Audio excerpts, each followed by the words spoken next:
look what finally showed up. The new trans and the new rear end for the Corvette. Only took a month. From RPM Transmissions. All the shipping paperwork. Keep this handy.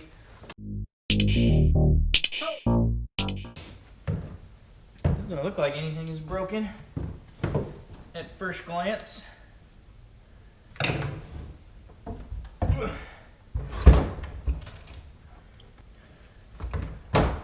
None of the tabs are broken.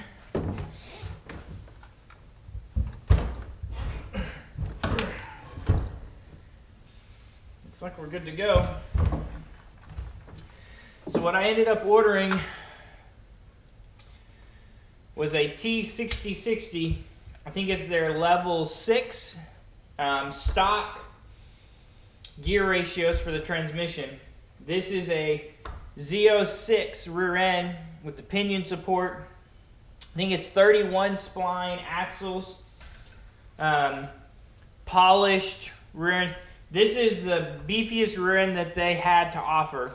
The only thing I did not get was the Wave Track LSD, and it's because I don't plan on running slicks. So they told me in RPM that I should be fine with this. It's supposed to be beefier than the one that comes in my Corvette.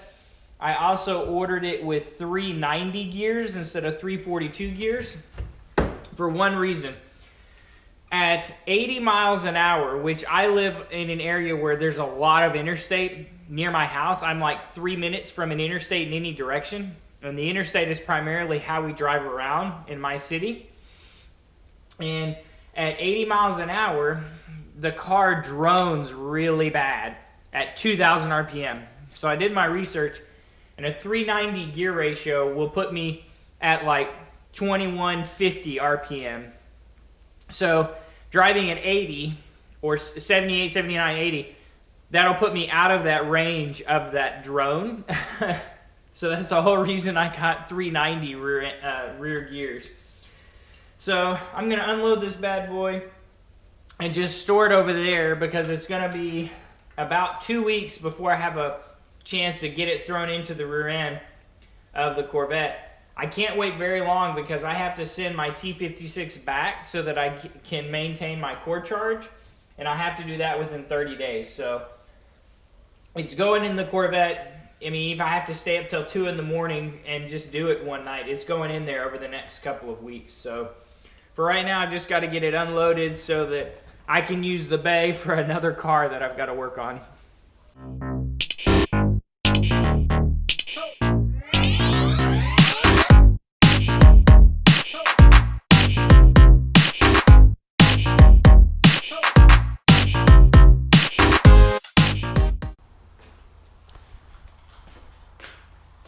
So, as life would have it, I'm going to get to work on the Corvette a little bit earlier than I thought. The car that I was slated to work on, we had some problems with it yesterday. We spent most of the day yesterday trying to troubleshoot, and turns out that the brand new computer that the guy put in this really hectic build, I'll put a picture of it right here, a couple pictures, really hectic build that I was supposed to tune. Fresh everything, front to back, brand new trans, axles, rear end, tires, wheels, engine, like you name it. Everything about this car is brand new except the interior. So they had to send off and order another computer, and it won't be here till Tuesday or Wednesday. The supercharged Challenger that I just did, still waiting on the computer for that. So I have a day to day and a half worth of time where I'm going to try to jam in the rear end transmission to the Corvette. Also, the lift in my house is actually going to come down over, in the time that I was planning to work on this, because I'm going to get to work on it now, I'm going to be able to move my shop to the bigger location, and more about that in coming episodes. But so I'm going to try to get this thing jammed in here. And step one on these, because I'm pulling the transmission, got to go inside the interior and pull the shifter out so that you can get the shift rod out of the transmission. So I'm going to go ahead, knock that out real quick, and then move on to underneath the car.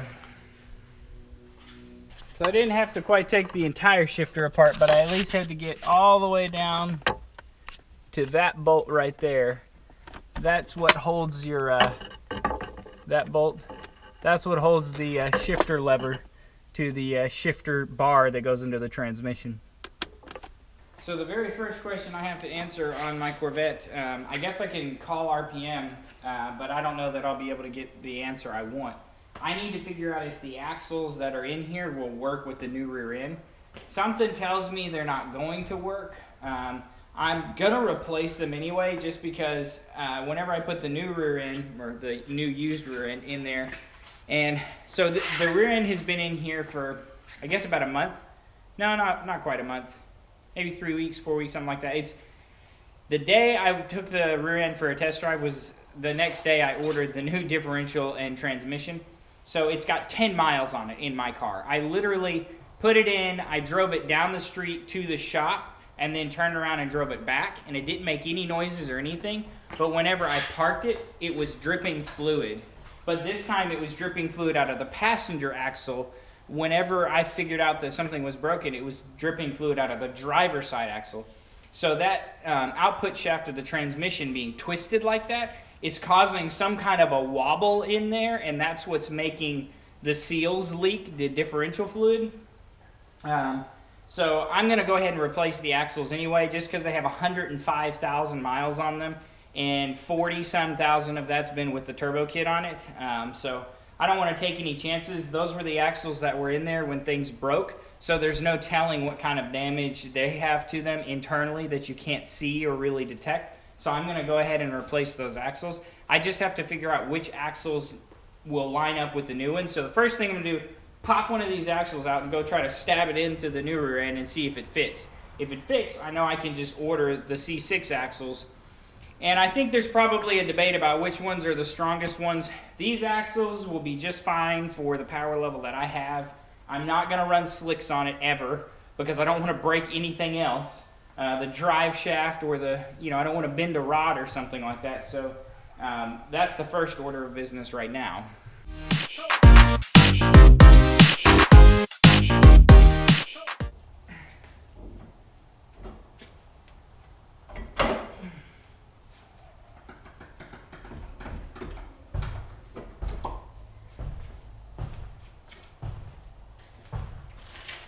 All right, let's see if this puppy fits.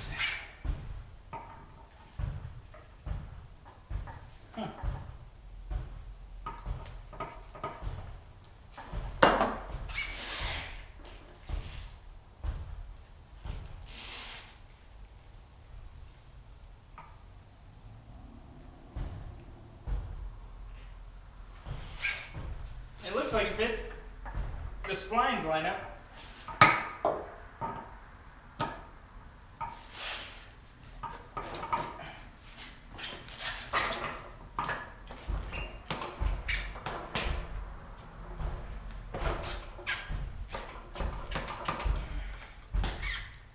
Yeah, it fits. Well, that's good news. Still nervous that these things are warped or bent or twisted or something. They are beefy axles, though. I've changed a lot of half shafts in my lifetime, and these things are really beefy. Well, on to the rest of the stuff.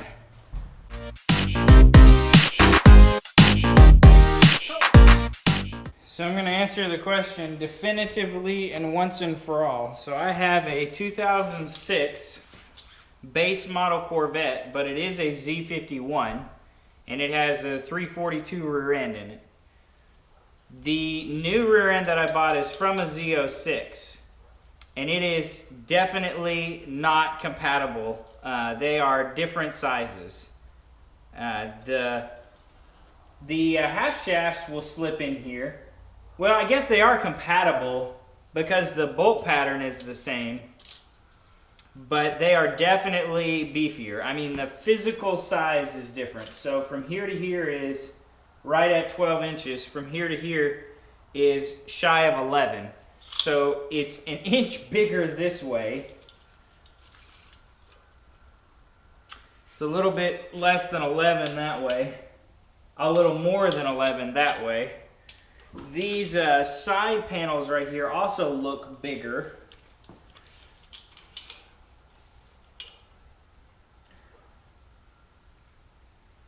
Looks like it's about a 9-inch tall. And this is a little over 10. So they're definitely different sizes. According to RPM, it should just drop right in. The other thing is this has a plug in it because I guess the Z06 has a differential cooler. This one does not have any provisions for a differential cooler. So there's definitely a difference. This one is supposed to be a lot beefier and it's supposed to be a lot stronger, and I agree. It is a completely different size. So my new one has 390 gears in it, which I've already talked about.